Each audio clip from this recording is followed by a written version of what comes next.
Welcome to election express. నేను మమత. ముందుగా బులెటిన్లో హెడ్లైన్స్ చూద్దాం. ఇప్పటికిప్పుడు ఎన్నికలు వస్తే 76కు పైగా స్థానాల్లో బీఆర్ఎస్ గెలుపు. రాష్ట్రంలో తాజా పరిస్థితిపై మిషన్ చాణక్య సర్వే రిపోర్ట్ వెల్లడి. 117 అసెంబ్లీ స్థానాల్లో 14 లక్షల మంది అభిప్రాయాల సేకరణ. 4 నెలలుగా విస్తృతంగా అధ్యయనం చేసిన మిషన్ చాణక్య. బీఆర్ఎస్ ప్రభుత్వ పనితీరుపై 85% మంది ప్రజల సంతృప్తి. మేనిఫెస్టోతో మహిళా ఓటర్ల నుంచి భారీగా పెరిగిన సానుకూల స్పందన. జలవిహార్లో బీఆర్ఎస్ అసెంబ్లీ నియోజకవర్గాల ఇన్ఛార్జీల సమావేశం. హాజరైన వర్కింగ్ ప్రెసిడెంట్ కేటీఆర్, మంత్రి హరీష్ రావు. కాంగ్రెస్ అధికారంలో ఉన్నప్పుడు మేడారం రామప్ప గుర్తుకు రాలేదా? రేవంత్ మాటలు నమ్మి రాహుల్ విలువలు కోల్పోతున్నారన్న ఎల్రబెల్లి. ఈ నెల 20న మహబూబాబాద్ వర్ధన్నపేటలో ప్రజా ఆశీర్వాద సభ. సీఎం కేసీఆర్ కు స్వాగతం పలుకుతూ గులాబీ నేతల భారీ ఏర్పాట్లు. బులెటిన్ అప్డేట్ చూస్తే తెలంగాణలో ఇప్పటికిప్పుడు ఎన్నికలు నిర్వహిస్తే బీఆర్ఎస్ కు 70 నుంచి 76 సీట్లు వస్తాయని మిషన్ చాణక్య సర్వే తేల్చి చెప్పింది. 25 స్థానాల్లో కాంగ్రెస్, 9 స్థానాల్లో బీజేపీతో పోటీ ఉంటుందని ప్రకటించింది. ఇక బీఆర్ఎస్ కు 44.62%, బీజేపీకి 17.6%, కాంగ్రెస్ కు 32.7% ఓట్లు వస్తాయని పేర్కొంది. అటు దళితులు, మైనార్టీలు సైతం గులాబీ పార్టీ వైపే ఉన్నారని స్పష్టం చేసింది. అన్ని వర్గాల ఆదరణతో బీఆర్ఎస్ గెలుపు ఖాయమని తెలిపింది.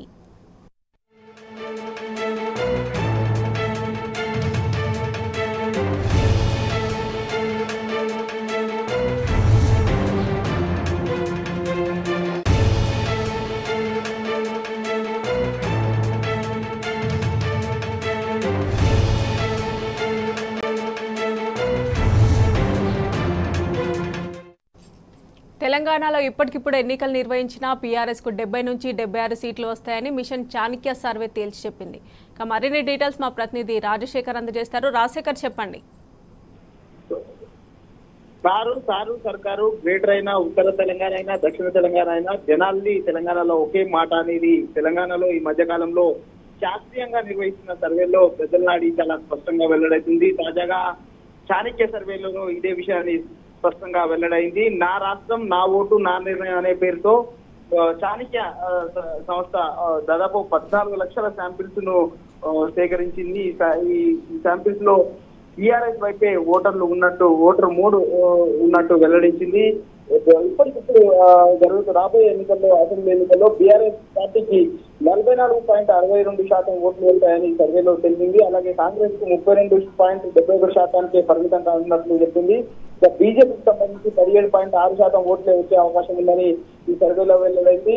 గత 4 నెలలుగా రాష్ట్ర వ్యాప్తంగా దాదాపు 14 లక్షల మంది దగ్గర ప్రజాభిప్రాయ సేకరించి ఆ డేటా క్రోడీకరించిన తర్వాతనే వాళ్ళ మీడియాతో ఈ చాణక్య సర్వే వెల్లడించింది. ఈ సర్వేలో బీఆర్ఎస్ పార్టీ 76 స్థానాల పైగా గెలుస్తుందని ఈ సర్వేలో వెల్లడించింది. రాష్ట్రంలో మరోసారి బీఆర్ఎస్ పార్టీనే అధికారం అని చెప్పేసి ఈ సర్వే వెల్లడించింది. ఈ సర్వే కాదు, ఈ మధ్యకాలంలో కొన్ని శాస్త్రీయంగా చేసిన సర్వేల్లో, అనేక సర్వేల్లో కూడా బీఆర్ఎస్ పార్టీ మరోసారి అధికారంలోకి వచ్చే అవకాశం ఉందని చెప్పేసి ఈ రిపోర్ట్ లో వెల్లడవుతున్నాయి. తాజాగా అసెంబ్లీ ఎన్నికలపై ఇండియా టీవీ కావచ్చు, fact marketing and research survey సంస్థలు కూడా వేరువేరుగా రిపోర్ట్లు వెల్లడించాయి. ఈ రిపోర్ట్ లో ముఖ్యంగా బీఆర్ఎస్ పార్టీ వైపు మహిళలు, ముఖ్యంగా బీఆర్ఎస్ పార్టీ మేనిఫెస్టో ప్రకటించిన తర్వాత పెద్ద ఎత్తున మహిళలు బీఆర్ఎస్ వైపు మొగ్గు చూపుతున్నట్టు ఈ సర్వేలో ప్రధానంగా వెల్లడించింది. అలాగే రైతులకు సంబంధించి కావచ్చు, రైతులు కూడా పెద్ద ఎత్తున బీఆర్ఎస్ పార్టీ వెంటే ఉండే అవకాశం ఉంది, బీఆర్ఎస్ పార్టీ వైపే ఉన్నారని ఈ సర్వేలో తేలింది. ఎందుకంటే రైతులకు తెలంగాణ ప్రభుత్వం రైతు బంధు కావచ్చు, అలాగే తెలంగాణ ప్రభుత్వం నిరంతర విద్యుత్ కావచ్చు, సాగునీటి ప్రాజెక్టుల ద్వారా అందిస్తున్న వ్యవసాయం సాగునీరు కావచ్చు, వీటన్నిటి వల్ల ముఖ్యంగా బీఆర్ఎస్ పార్టీ వైపే జనాలు బీఆర్ఎస్ పార్టీ వైపే ఉన్నారు అనేది సర్వేలో చాలా స్పష్టంగా తేలింది. ఇండియా టుడే సర్వేలో కూడా దాదాపు 70 స్థానాల పైగా బీఆర్ఎస్ పార్టీ కైవసం చేసుకోబోతుందన్న ఇప్పటికే సర్వే తెలిపింది. అనేక సర్వేలు కాంగ్రెస్ బీఆర్ఎస్ పార్టీకి దాదాపు 10 నుంచి 15% పైగా ఓట్ల తేడా కూడా ఈ మధ్యకాలంలో శాస్త్రీయంగా వెలువడించిన అనేక సర్వేల్లో కూడా వెల్లడవుతున్న పరిస్థితి కనపడుతుంది. ముఖ్యంగా యువత కూడా బీఆర్ఎస్ పార్టీ వైపే ఉన్నారు. ఎందుకంటే యువత కూడా తెలంగాణ ప్రభుత్వం వచ్చిన తర్వాత అనేక కార్యక్రమాలు చేపట్టింది. ఉద్యోగాల అవకాశాల కల్పన కావచ్చు, దళిత బంధు లాంటి స్కీమ్ తీసుకొచ్చి ఎంటర్ప్రీనర్ గా ఉద్యోగ వాళ్ళని తయారు చేస్తున్న నేపథ్యం కూడా ఈ సర్వేలో ప్రధానంగా వెల్లడించారు. సో అనేక వర్గాలు, సబ్బండ వర్గాలు కూడా మరోసారి తెలంగాణలో టిఆర్ఎస్ పార్టీయే అధికారంలోకి రావాలని కోరుకుంటున్నారనేది ప్రధానంగా ఈ సర్వే చాలా స్పష్టంగా మిషన్ చాణిక్య ప్రకటించిన సర్వేలో వెల్లడైంది. అనేక కోణాల్లో కూడా ఈ సర్వే చేశారు. వర్గాలుగా అనేక కమ్యూనిటీస్ వారిగా కూడా ఈ సర్వేలో నిర్వహించడం జరిగింది. ఈ కమ్యూనిటీల వారిగా అనేక కమ్యూనిటీలు కూడా, కులాలు కూడా ఈ సర్వేలో బీఆర్ఎస్ వైపు మొగ్గు చూపుతున్నట్టు ఈ సర్వే చాలా స్పష్టంగా వెల్లడించిన పరిస్థితి కనపడుతుంది. చాలా శాస్త్రీయంగా నిర్వహించామని చెప్పేసి నిర్వాహకులు చెప్పారు. మరోవైపు మిషన్ చాణిక్య సర్వేలపై కూడా గతంలో ఇచ్చిన రిపోర్ట్స్ ఏవైతే ఉన్నాయో గతంలో చాలా అక్యురేట్ గా ఈ రిపోర్ట్స్ వెల్లడించడం జరిగింది. సో ఈ నేపథ్యంలో మరోసారి రాష్ట్రంలో బీఆర్ఎస్ పార్టీ అధికారంలోకి రానుందని చెప్పేసి ఈ సర్వే విస్తృత స్థాయి పరిశోధనలో వెల్లడైనట్టు ఈ సర్వే నిర్వాహకులు చెప్పడం జరిగింది. మొత్తం మీద గత 4 నెలలుగా చేసిన డేటా సేకరణ ఏదైతే ఉందో వీళ్ళు క్రోడీకరించి అనేక రకాలుగా క్రోడీకరించి ఆ తర్వాతనే ఈ సర్వే ఇవాళ వెల్లడించినట్టు చెప్పారు. మొత్తం మీద రాష్ట్రంలో మరోసారి మూడోసారి కూడా బీఆర్ఎస్ పార్టీ అధికారంలోకి రాబోతుంది అని చెప్పేసి జనాలంతా, తెలంగాణ ప్రజలు మరోసారి బీఆర్ఎస్ పార్టీకే పట్టం కట్టబోతున్నారు అనేది ఈ సర్వేలో ప్రధానంగా వెల్లడించిన పరిస్థితి అయితే మనకు కనపడతా ఉంది. Right Rajasekhar, thanks for updates.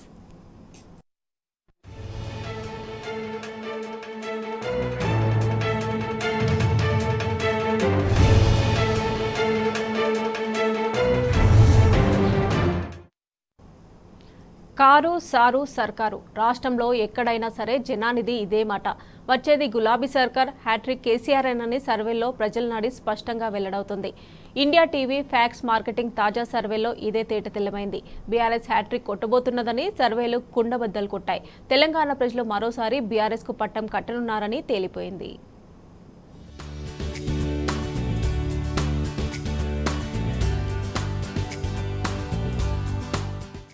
రాష్ట్రంలో మరోసారి అధికారం బీఆర్ఎస్ పార్టీదేనని సర్వేలన్నీ తేల్చి చెబుతున్నాయి. తాజాగా వెల్లడైన 2 సర్వే సంస్థల రిపోర్టుల్లో బీఆర్ఎస్ 70కి పైగా సీట్లు గెలుచుకుంటుందని తేలింది. తెలంగాణ ప్రజలు బీఆర్ఎస్ వైపే ఉన్నారని వెల్లడించాయి. ప్రముఖ జాతీయ టీవీ ఛానల్ ఇండియా టీవీ నిర్వహించిన సర్వేలో ప్రజలు బీఆర్ఎస్ కు పట్టం కట్టారు. ఈ సర్వేలో బీఆర్ఎస్ కు 70 సీట్లు, కాంగ్రెస్ కు 34, బీజేపీ సింగిల్ డిజిట్ కే పరిమితమై కేవలం 7 స్థానాలు మాత్రమే గెలుచుకుంటుందని తెలిపింది. ఇక ఎంఐఎం కూడా 7 స్థానాలు, ఇతరులు 1 స్థానాన్ని గెలుచుకుంటారని సర్వేలో తేలింది.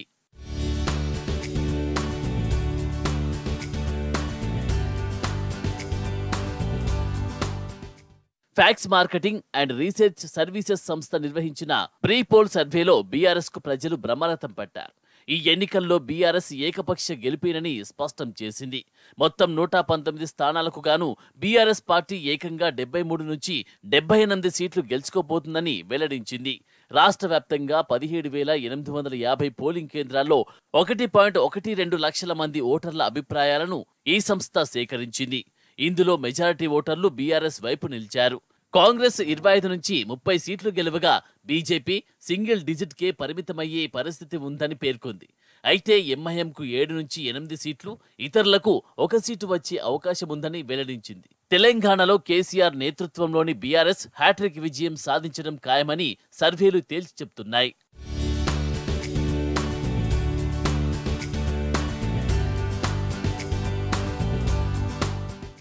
రాష్ట్రంలో బీఆర్ఎస్ కంటే కాంగ్రెస్ ఓట్ల పరంగా దాదాపు 10% వెనుకబడి ఉందని తాజా సర్వేలు తేల్చాయి.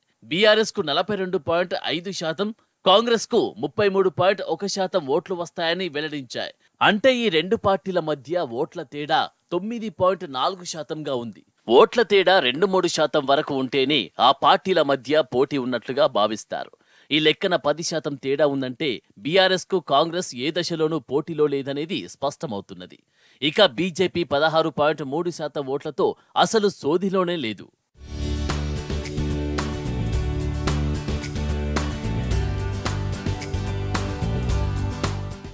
కాంగ్రెస్ పార్టీ చేసిన తప్పుల్నే బీజేపీ కూడా చేసింది. అందుకే రాష్ట్రంలో ఆ పార్టీ బీఆర్ఎస్ లాగా ఎదగలేకపోయింది. గత అసెంబ్లీ ఎన్నికల్లో 1 సీటుకే పరిమితమైన బీజేపీ లోక్సభ ఎన్నికల్లో 4 సీట్లయితే గెలుచుకుంది.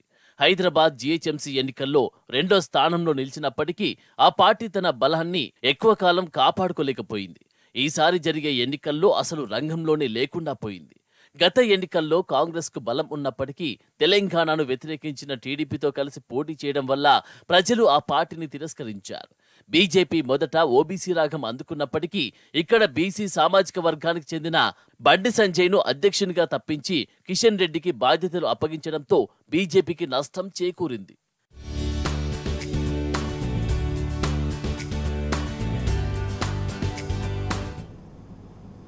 రంగారెడ్డి జిల్లాలో బీఆర్ఎస్ ప్రచారం జోరుగా కొనసాగుతోంది.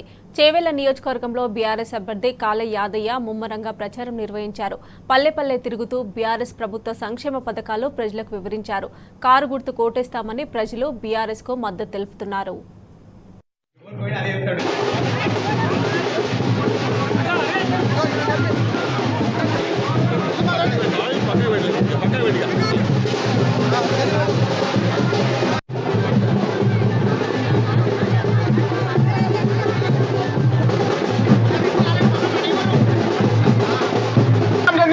అందరు కలిసి యాదన్నను మళ్ళొక్కసారి దీవించి ఆశీర్వదించి మీరందరూ.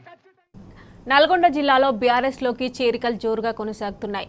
ఏపీ లింగోటం, గుండ్రంపల్లి, బాజాకుంట, కోర్లపహాడ్ గ్రామాలకు చెందిన కాంగ్రెస్ బీజేపీ పార్టీ నాయకులు, కార్యకర్తలు బీఆర్ఎస్ లో జాయిన్ అయ్యారు. వారందరికీ ఎమ్మెల్యే చిరుమర్తి లింగయ్య గులాబీ కండువాలు కప్పి పార్టీలోకి స్వాగతించారు. సీఎం కేసీఆర్ చేపట్టిన సంక్షేమ పథకాలకు ఆకర్షితులై బీఆర్ఎస్ లో చేరుతున్నామని నేతలు తెలిపారు.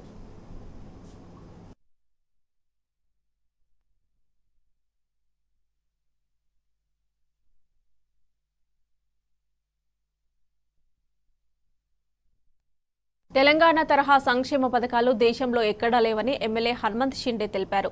రాజకీయాలకు అతీతంగా ప్రతి ఇంటికి సంక్షేమ ఫలాలు అందుతున్నాయని అన్నారు.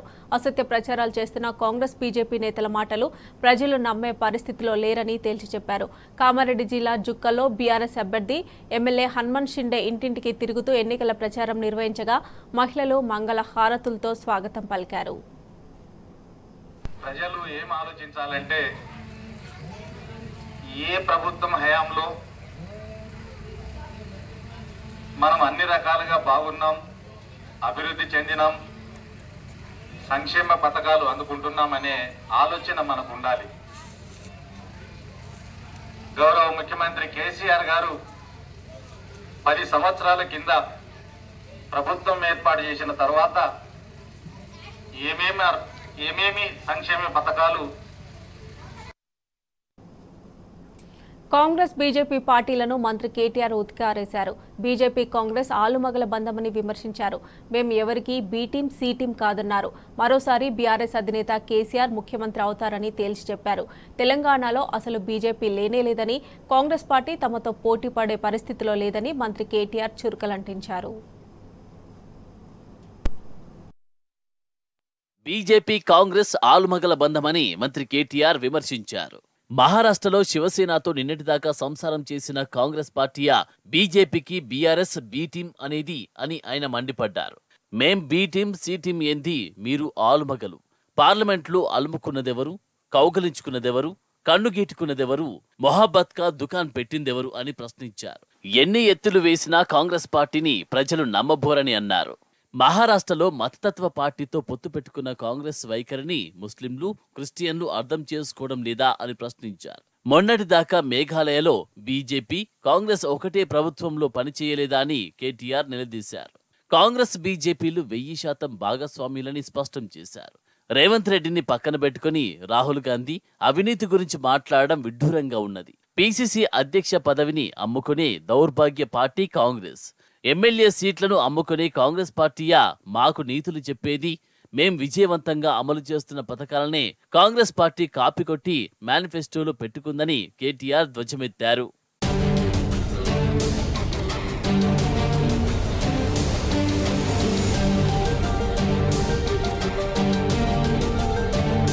అభ్యర్థుల ఖరారులో అందరికన్నా ముందున్నట్టే ఎన్నికల విజయంలో తామే ముందుంటామని కేటీఆర్ తేల్చి చెప్పారు. రాష్ట్రానికి నాయకత్వం వహించగలిగేది సీఎం కేసీఆర్ ఒక్కరేనని, కేసీఆర్ కు ప్రత్యామ్నాయం మరొకటి లేదని, తెలంగాణ ప్రజలకు అచంచల విశ్వాసం ఉన్నదని కేటీఆర్ స్పష్టం చేశారు. తమకు గతంలో వచ్చిన 88 సీట్ల కన్నా ఈసారి ఎక్కువే వస్తాయని ధీమా వ్యక్తం చేశారు. రాష్ట్రంలో కాంగ్రెస్కు 42 నియోజకవర్గాల్లో అభ్యర్థులే లేరని చెప్పారు. బీఆర్ఎస్, బీజేపీ సహా ఇతర ఏ పార్టీలో టికెట్లు రాని వారి కోసం కాంగ్రెస్ వెతుకుతున్నదని ఎద్దేవా చేశారు. మరోవైపు బీజేపీ యుద్ధానికి ముందే చేతులెత్తేసిందని కేసీఆర్ అన్నారు. గతంలో 105 స్థానాల్లో డిపాజిట్లు కోల్పోయిన బీజేపీ ఈసారి 110 సీట్లలో డిపాజిట్లు కోల్పోవడం ఖాయమని ఎద్దేవా చేశారు. ఎన్నికల క్షేత్రంలో తమతో తలపడేది కాంగ్రెస్ సేనని అన్నారు. కాంగ్రెస్కు తన చరిత్రే గుదిబండ అని తెలిపారు. 55 ఏళ్ల పాలనలో ఏ రంగంలో తీసుకున్నా కాంగ్రెస్ అట్టర్ ఫ్లాప్ అని ప్రజలకు కొత్తగా చెప్పాల్సిన పని లేదని అన్నారు. 2004 నుంచి 2014 దాకా ఉమ్మడి ఏపీలో ఏపీపీఎస్సీ ద్వారా చేసిన ఉద్యోగ నియామకాలు 24,400. అందులో 42% తెలంగాణవి అనుకుంటే 10,000 ఉద్యోగాలు. ఈ లెక్కన కాంగ్రెస్ 10 ఏళ్లలో చేపట్టినవి ఏడాదికి 1000 మాత్రమే. అదే 9.5 ఏళ్ల బీఆర్ఎస్ పాలనలో 1.30 లక్షల ఉద్యోగ నియామకాలు పూర్తి చేసి మరో 90,000 ఉద్యోగాల భర్తీ ప్రక్రియను కొనసాగిస్తున్నాం. అంటే ఏటా 13,000 ఉద్యోగాలిచ్చింది బీఆర్ఎస్ ప్రభుత్వమని తెలిపారు. బీఆర్ఎస్ ప్రభుత్వం చిత్తశుద్ధితో ఉద్యోగ నియామకాలు చేపడుతుంటే రాజకీయ దుగ్గతో ఆపేది వాళ్లే, మళ్లీ గొడవ పెట్టేది వాళ్లేనని కేటీఆర్ నిప్పులు చెరిగారు.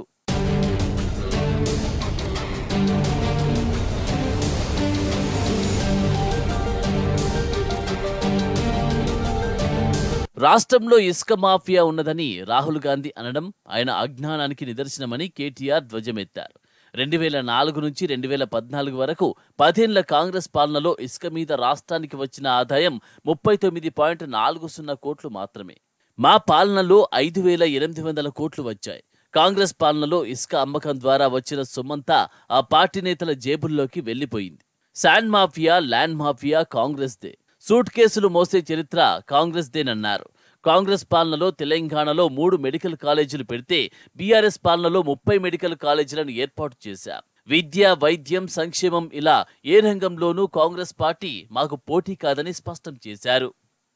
ఛత్తీస్గఢ్, కర్ణాటక వంటి కాంగ్రెస్ పాలిత రాష్ట్రాల్లో కరెంటు కోతలు ఉన్నమాట వాస్తవం కాదా అని కేటీఆర్ ప్రశ్నించారు. 5 గంటల కన్నా ఎక్కువ కరెంటు ఇవ్వలేమని కర్ణాటక మంత్రి విశ్వనాథ గౌడ్ ప్రకటించింది నిజం కాదా అని నిలదీశారు. ప్రధాని సొంత రాష్ట్రం గుజరాత్లో పవర్ హాలిడేలు ప్రకటించిన విషయాన్ని మంత్రి గుర్తుకు చేశారు. కొంతమంది నాయకులు టికెట్ రాక అటు ఇటు మారినా ప్రజలు మారబోరని కేటీఆర్ అన్నారు. ఈసారి నాయకులు పోయిన క్రమంలో తమకు ఖమ్మంలో సీట్లు ఎక్కువ వచ్చే అవకాశం ఉన్నదని ఆశాభావం వ్యక్తం చేశారు. నాయకులు ఎటు ఉన్నారు అనే దానికన్నా ప్రజలు ఎటు ఉన్నారు అన్నదే తమకు ముఖ్యమని, తెలంగాణ ప్రజలు బీఆర్ఎస్ వెంటే ఉన్నారని స్పష్టం చేశారు.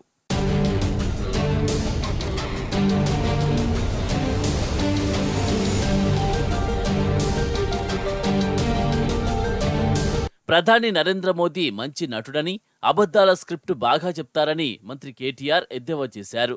2 సార్లు ఇలాంటి స్క్రిప్టుతోనే దేశ ప్రజలను పిచ్చివాళ్లను చేశారని విమర్శించారు. తెలంగాణలో బీజేపీది ఒడిసిపోయిన కథ అని ఎద్దేవా చేశారు. చూస్తుంటే బండి సంజయ్, కిషన్ రెడ్డి ఈ ఎన్నికల నుంచి తప్పించుకుంటున్నారని అన్నారు. హిందీ రాదని చెప్పుకున్న బండి సంజయ్ ఛత్తీస్గఢ్లో ప్రచారం చేయడానికి వెళ్లి ఏం చెప్తారని ప్రశ్నించారు. ఆయనకు తెలుగు కూడా రాదని ఎద్దేవా చేశారు. 100 మంది పిల్లలను చంపిన బలిదేవత సోనియా గాంధీ నాయకత్వాన్ని బలపర్చేలా ప్రొఫెసర్ కోదండరాం వెళ్లి రాహుల్ గాంధీతో అలైబలై తీసుకున్నారని, అది ఆయన విఘ్నత అని విమర్శించారు. ప్రవళిక ఆత్మహత్య విషయంలో ప్రతిపక్షాలు రాజకీయం చేయాలని చూస్తే తాము ఆమె కుటుంబానికి అండగా నిలబడ్డామని చెప్పారు. ముదిరాజులను రాజ్యసభకు మొదటిసారి తీసుకెళ్లింది కేసీఆర్నని గుర్తుకు చేశారు. ఈసారి హుజురాబాద్లో ఈటెల రాజేందర్ పక్కాగా ఓడిపోతారని, గజ్వెల్లో బరాబర్ ఓడిపోతారంటూ జోస్యం చెప్పారు. సీఎం కేసీఆర్ తెలంగాణ ప్రజల ఆస్తి అని మంత్రి కేటీఆర్ తెలిపారు. ఆయన ఎక్కడంటే అక్కడ పోటీ చేస్తారని చెప్పారు. కరీంనగర్లో పోటీ చేశారు, సిద్దిపేటలో చేశారు, గజ్వెల్లో చేశారు, మహబూబ్ నగర్లో చేశారు, మెదక్లో చేశారు. ఇప్పుడు కామారెడ్డికి వెళ్తున్నారు. ఆయన ఎక్కడికి వెళ్లినా ప్రజలు ఆదరిస్తారని కేటీఆర్ స్పష్టం చేశారు. కులగణన చేయాలని బీఆర్ఎస్ పార్టీ ప్లీనరీలోనే తీర్మానం చేశామని గుర్తుకు చేశారు. ఇలా తీర్మానం చేసిన మొదటి పార్టీ తమదేనని పేర్కొన్నారు. మరోవైపు జర్నలిస్టులకు ఇళ్ల స్థలాల విషయం దాదాపు కొలిక్కి వచ్చిందని, ఎవరు భయపడాల్సిన అవసరం లేదన్నారు కేటీఆర్. కాంగ్రెస్ పార్టీ ఉదయ్పూర్ డిక్లరేషన్లో కుటుంబానికి ఒక టికెట్ మాత్రమే అని తీర్మానించి తీరా ఇప్పుడు దాన్ని తుంగలో తొక్కారని మంత్రి కేటీఆర్ విమర్శించారు. కాంగ్రెస్ ఇక్కడ 55 మందికి టికెట్లు ఇస్తే అందులో మైనంపల్లి హనుమంతరావు, ఆయన కొడుకు ఉత్తమ్ కుమార్ రెడ్డి, ఆయన భార్య జానారెడ్డి కుమారుడికి టికెట్లు ఇచ్చారు. ఉదయ్పూర్ డిక్లరేషన్ ఏమైంది? దానినే తుంగలో తొక్కిన కాంగ్రెస్ వరంగల్ డిక్లరేషను గ్యారంటీలను గాలికి వదిలేదని గ్యారంటీ ఏమిటని ప్రశ్నించారు. 2024 ఎన్నికల తర్వాత కేంద్రంలో సంకీర్ణ ప్రభుత్వమే వస్తుందని మంత్రి కేటీఆర్ అన్నారు. అప్పుడు ప్రాంతీయ పార్టీల కూటమి వచ్చి జాతీయ పార్టీలే బయట నుంచి మద్దతిచ్చే పరిస్థితి రావచ్చని పేర్కొన్నారు. ప్రజాస్వామ్యంలో ఎవరి నిర్ణయాలు వారివేనని, అందులో తప్పేమీ లేదని తెలిపారు. కేంద్రం తెలంగాణ ప్రభుత్వాన్ని ఆర్థికంగా ఇబ్బందులు పెడుతుందని కేటీఆర్ ఆరోపించారు. రావాల్సిన నిధులు ఆపుతున్నదని విమర్శించారు. రాష్ట్ర ప్రభుత్వ మెడపై కత్తిపెట్టి శత్రువులా చూస్తుందని ఆగ్రహం వ్యక్తం చేశారు. ఇవి బులెటిన్ అప్డేట్.